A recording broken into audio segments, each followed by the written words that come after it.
Toujours dans votre acte du jour suñ fa jógee dañuy dem fële ca New York ginnaaw nag bërki démb bi nga xamante ni daal le grand oral bi nga xamante ni ñu ngi ko doon amal ci ñi nga xamante ni tey jii ñooy jongante daal jëmale ko ci poste secrétaire général bu Nations Unies fële ca siège Nations Unies bi nekk ca New York maanaam candidat yi bi ñu dajee foofu ki nga xamante ni nag mooy le candidat favori de son excellence le président de la République du Sénégal de 2012 en 2024 Macky Sall actuel candidat au poste de secrétaire général des Nations Unies en tout cas wanewaat na daal li nga xamante ni mooy leadership am wanewaat na li nga xamante ni mooy charisme am wanewaat na li nga xamante ni tey jii mooy homme d'état bi nga xamante ni doon na ko pour convaincre daal adduna wërngal këpp jëmale ko nag ci dimension bi nga xamante ni tey jii indi na ko daal di yëkkati niveau bi en tout cas ñaari vendredi daal doon na vendredi yoo xamante ni kenn dootu ko fàttee ci adduna muy le vendredi 17 juillet 2026 accueil chaleureux bi nga xamante ni defal nañ ko ci retouram fii ci Sénégal fële ca aéroport Léopold Senghor ba ca palais de la République le vendredi 24 juillet 2024 fële ca New York ku nekk gis nañ le président Macky Sall comment il a séduit le monde entier dama bëgg nag ñu xooli ji li xewoon fële ca New York di dal soir. J'ai prouvé par mes responsabilités antérieures mon indépendance qui a consisté dans ma diplomatie à dire qu'il n'y a pas d'exclusivité, qu'il n'y a pas non plus d'exclusion. Le dialogue pour moi s'impose avec tout le monde. Et aujourd'hui, cette crise de liquidité, en réalité, elle met en sourdine une crise de confiance. Et le prétexte, c'est la réforme. Donc, j'ouvrirai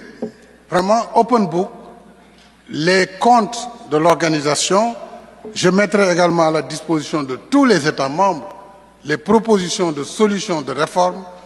tant au plan budgétaire qu'au plan des ressources humaines, de façon transparente. À partir du moment où les choses sont claires avec tous les États membres, il appartient maintenant à chaque État membre de remplir sa part de responsabilité et donc de s'acquitter de son devoir qui est sa cotisation par rapport à l'organisation. Mais le premier acte, c'est rebâtir la confiance et ça va être l'élément le plus important, je crois, dans le travail du futur secrétaire général. How to manage crisis in complex and political situations. Third, I bring continental experience through my chairmanship of the African Union and NEPAD. These responsibilities allowed me to address Africa's major challenges, including peace and security, human rights, and development. I also led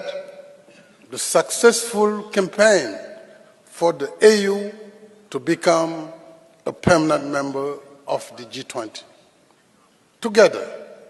these experiences taught me to work with leaders from all regions, listen to every perspective, and build practical solutions. If elected, I will use this experience at the service of member states. I will be a facilitator of dialogue and a Secretary General committed to implementation, reform, and restoring trust. Trust in the organization, trust among member states, and trust for the people we serve. I thank you. Thank you, President Sall. Now we'll move to our first round of questions. The candidates will answer questions from both. ñu ngi waaj ñu ngi def suñu kéemtaay kàttan di gërëm ñëpp nag tamit surtout suñu xarit yi nga xam ni ñoo nekk ci internet bi ci chaîne YouTube yi ci réseaux sociaux yi ñu leen di wooye les républicains ci engagement bi ñu am di gërëm tamit pour waa Sénégal ci taxawaay ak teeru biñ ko teeru ak adhésion populaire bi am ci candidature bi di sant yàlla nag tamit ci fii ñu egsi metti woon nag bi muy door waaye tey ñi ngi sant yàlla tey buñ jëlee ñi muy xëccool ñëpp yàlla tey wane na ni que candidature Macky Sall Afrique moo ko porté jullit yi ñi ngi ciy jàpp sud global ñi ngi ciy jàpp et képp koo xam ni yaa ngi Europe ca bëgg àdduna bi am jàmm am nit ñi di waxtaan yaa ngi ciy jàpp donc loolu ñu ngi ciy sant yàlla bu baax. débat bi nag ñi muy jonganteel lay wax ku nekk dina wax xalaatam ku nekk dina wax gis-gisam ku nekk dina ko wax waaye débat bi tamit day am ci kanamu ONG yi parce que ONG yi donte duñu voté waaye ñoom ñoo nekk ci diggante askanu àdduna bi ak Nations Unies et jàpp naa ci fàttali Macky Sall moom dong ci candidat yi moo leen woowoon fii New York ni leen lii laa xalaate doxale Nations Unies nii laa ko bëgg a doxale wax leen ma seen xalaat mu doonoon lu njëkk ba tey jii nii moom rek moo ko ci def ONG yooyu nag quand même xëy na kàttan bu ñu am ak doole bu ñu am ci organisation bi moo tax ñu imposer débat bi tey nii dañuy déglu candidat yëpp loolu mooy mbiru débat bi donc Macky Sall mi ngi préparé wu alhamdulilah mi ngi tëju ak ñi koy xelal ci wàllu communication ak ñi koy xelal ci wàllu stratégie ak ñi nga xam ni ñoo ànd ak moom bind programme bi tënk programme bi nga xam ni moom la proposé dëkk yi nga xam ni ñoo bokk Nations Unies sa ñooy voté vote bi nag baax na ñu leeral ko P5 la mooy dëkk yi am droit de veto après P5 conseil de sécurité la après conseil de sécurité nag la fay génn moom la ñuy yóbbu assemblée générale état yi léegi P5 moom ñun ñëpp xam nañ dëkk yi Amérique la Russie Chine France Angleterre ñooñu ñoo am lu ñuy tuddee droit de veto fukki place yi ci des day wër-wërloo ci àdduna bi Afrique am na ci Asie am na ci Europe am na ci continent américain am na ci loolu mooy tax ngeen gis président Macky Sall muy tukki di dem ci seeti ñi nga xam ni ñooy membre conseil de sécurité bi parce que ñooñu ñooy voté mais nag àdduna bi tey jii nii mënatoo fee def dara ci doo tenir compte ci opinion bi nag aux Nations Unies ONG yi ñoo ko yor te ONG yi 8000 la ci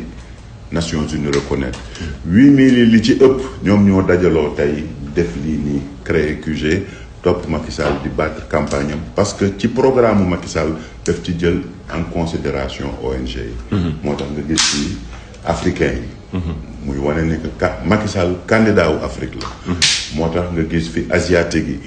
parce que Macky Sall dafa jël seeni préoccupation ci ay affaire environnement moo tax nga gis fii waa Moyen-Orient dañu jàpp ni que dañu bokk ak moom diine ba pare dañu jàpp ni que mën na indi jàmm foofu moo tax nga gis fi ay américain parce que ñoom dañu jàpp américains yi dañu jàpp ni que àdduna bi lépp waxtaan moom ñu ko nekk loolu cër boobu ko yàlla may ak daraja boobu mu mën a wax ak waa Amérique mën a wax ak waa Chine mën a wax ak waa Russie di wax ak waa France di wax ak même ñaari dëkk yuy xuloo yaakaar boobu la ONG yi am ci moom moo tax ñu koy jàppale pour que mu toog fa pour que nag quand même jafe-jafe yu bari dootul ku wax président Macky Sall wax ñi dellu seem Sénégal gannaaw ñaari at bi mu perdre pouvoir bi yow nga bokk ci ñi nga xam ne da nga koy xelal di ko jàppale naka nga gisee wala jàngat bi nga am ci retour bi nga xam ne def na ko Sénégal waaw man de jàngat bi mooy sant waa Sénégal waaye tamit ci li ma koy jàppalee ci ONG yi dindil na ma wax dëgg yàlla ndëg bu rëy moo tax dama ciy gërëm waa Sénégal di ci gërëm président Diomaye donte ànduma ak moom mais ma sant ko parce que ñi ñuy xëccool bari na ñu daan wax naan non Macky Sall moo def lii Sénégal ay ñemewul ñëw Sénégal waa Sénégal jàppaleetuñ ko waa dëkkam sax jàppalewuñ ko waaye ku gis lii xew nii ñeme journaliste wala société civile ñemeetul wax jooju parce que Macky Sall barki démb la jóge Sénégal et àddina bi yëpp gis nañu ni ko waa Sénégal teeroo et communiqué bi président Diomaye def firndeel na ni que réew mi ngi ci ginnaawam donc loolu tax na ONG yi ñuy jàppale dañ ko tekk ci langue yëpp tas ko seen biir léegi ñëpp xam nañ ni que xëy na yëfi politique moo taxoon nit ñi di wax lu yooyu mais dara amu ci ñu dégg ministre des forces armées mu wax ni que amul enquête bu ko concerné amul procédure bu ko concerné amul dara lu ko concerné donte bokkul ak ñi yor nguur bi parti tey Sénégal yëpp a dajaloo di ko jàppale mu doon nag loo xam ni lu rafet la tax na ku mel ni man nangu naa fàtte sax li ci ginnaaw parce que ñun noonu la ñu mel mën nañoo bañ a ànd waaye ñu bañ a féewaloo mën nañoo bañ a ànd waaye ñu sàmm jàmm suñu diggante ku ci nekk li la yàlla may yàlla moo la ko jagleel doomu aadama mënu ci dara mais ñu rafetal rek parce que Sénégal nag ak lu nit ñi wax ak lu mu metti man dama koy jël ci sama bopp Barthélémy Dias ñëpp a xam ni daf ñu doon xeex fu mu toogee ci télé bi ak ba xeex bi di gën a metti danaan Mame Mbaye sama doomu ndey la man amul kenn ku mën a laam-laamee ni que Macky Sall bu dee xeex maay jiitu ca waxaalewu ma ak kenn mais fu ma toogee ci télé ni Barthélémy Dias sama doomu ndey la bokkuñu gis-gis politique bokkuñu jëmuwaay politique mais